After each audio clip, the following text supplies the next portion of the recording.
I get asked this constantly. How do you know when to stop scrolling on Pinterest and to attempt something yourself instead of going out and buying it or paying someone else to do it? So today I'm gonna take you through my checklist of 4 things I think of before I actually start a project. Hi, it's Alyssa and I make DIY and keep it so honest that sometimes it really stings because it's never as quick or as cheap as you think it's gonna be, and I like to keep it real for you, mistakes included. This checklist that I'm going to share with you today isn't about having a fixed skill level or anything like that, because something that might be hard for you now may not be hard for you in a month or anytime in the future. This is more of a checklist that you need to think through to determine if a project is too advanced for you. These are the 4 things that I run through my head to determine whether a project is too advanced for me and if I should pay someone else to do it or I just go buy the thing. Checklist item number 1, is it structural or load bearing? Anything involving walls or roof lines or the ceiling that you're not really sure of is an automatic stop and pause and research, because the cost of getting it wrong is your whole house. Sometimes if you live in a house, you may not know what it's made from. I know that in my last apartment, it was all brick. So if I tapped on the wall, everything sounded solid. So I'm like, is this all structural? So until someone confirmed that all my walls were brick or concrete, then I was like, oh, okay, that means that I sort of have free reign to do anything. But now I've moved into my house and it's 40 years old. It's built like a regular house with stud walls. I'm more nervous now because in between stud walls, there could be services like plumbing or electricals, or the thing that I might want to knock into could be structural. Checklist item number 2, does it involve gas, plumbing, or electrical that goes beyond maybe just a simple washer change or an aerator swap? These items, gas, electrical, and plumbing, in Australia and Victoria are regulated and required for licensed trades to be able to complete this work. They carry insurances. Your house insurance won't cover it if you don't have these signed off or certified by them. So these are definite no. These carry legal and insurance implications more than just safety ones. So this is even less about having the confidence to do it and more about, am I even allowed to? So one of my first DIYs that I did in my apartment, I was trying to install my TV unit onto the wall. Installing something that's a floating thing is hard as it is. Having someone tell me that all my walls were brick, I was like pretty confident. I ended up drilling into the wall, and luckily, because I had the safety switch, I had drilled exactly in the middle of a wire, which had turned off all the power to half of my house. Luckily, because of my modern safety switch, I was safe and I didn't get electrocuted. When I called the electrician over, he was like, without that,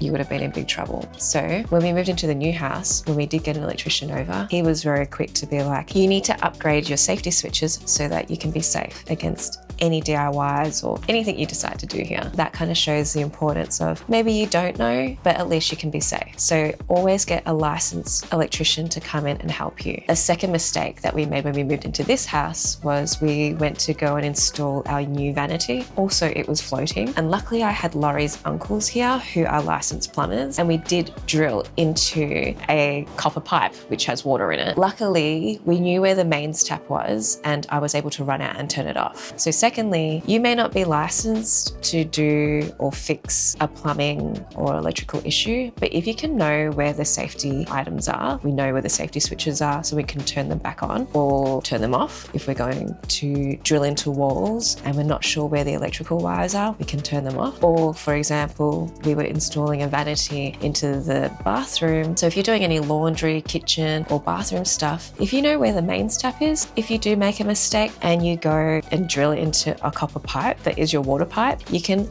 know where to turn off the mains. And then that way, that gives you time to call a licensed plumber to come and fix it. So in my examples, I wasn't deliberately trying to do electrical work or plumbing work, but if you're doing DIYs, you may be around those things. So these are the things that you can do to help yourself. The best thing you can do to help yourself in this instance, in category 2, is to call a licensed trade to come and do the work. Don't even attempt to do it yourself. Checklist item number 3, what is the actual cost of failure? A dodgy paint job is reversible and inexpensive to fix compared to you wanting to cut a marble slab for your kitchen bench top. Weigh the material cost and reversibility before you commit, not after. So for me, my major projects are usually cabinets, building drawers, building countertops, installing things onto the wall. The cost of material is more just a pain to my heart and my wallet, but in reality, the mistake isn't that expensive and it's reversible. I can just easily go and buy another $20 panel of wood to fix that mistake. It's just time and a little bit of money. But in terms of if I wanted to do things with stainless steel or tile or stone, these things I usually think about a lot. I've never worked with stone before. I know that with metal, it's quite expensive and I don't really have the right tools for it. So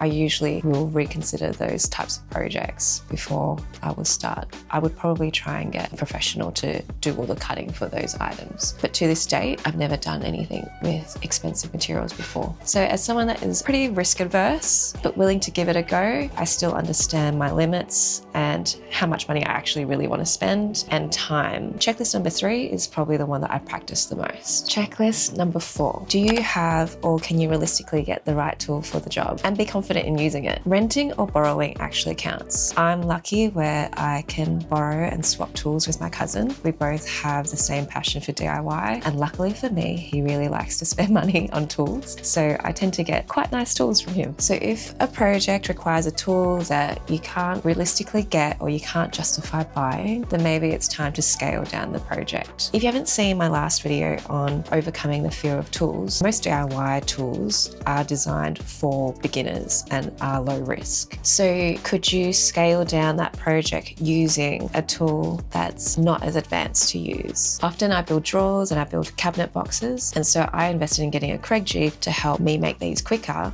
to drill pocket holes. Pocket hole jigs, you can get all different types. You can get single ones that you just clamp on, and you can get one like the one that I have that has all the measurements on it and all the guides so that it can hold your material in place. And then there's even more advanced ones that do it automatically for you. So would you be willing to invest in maybe just the cheaper one if you don't know if you're going to use it again? Or do you need to scale it down completely and just make it a different way without having to buy anything? And that could be just building a normal box where you're screwing normally into the sides and marking out where the center of the material is and just doing it a bit of a longer way around. So the green light moment is to go through the full checklist. Is it structural or load bearing? Does it require a licensed trade like a gas, electrician or plumber? Are the mistakes reversible and affordable, and you're willing to lose the time and the dollars even though it might just hurt a little bit at the time? And 4, do you have the right tools or can you access the right tool? If a project passes all 4, go for it. And start small if you need to. Make a prototype or a test piece if you're still unsure. This list is exactly why I felt confident attacking my garage makeover in stages rather than all at once. So that's genuinely the checklist that I run through every time. It's not about being brave or being cautious or if you have the skill level. It's about being honest with what you're taking on. Let me know what you're working on in the comments and how long it's taking you. I'd love to hear it.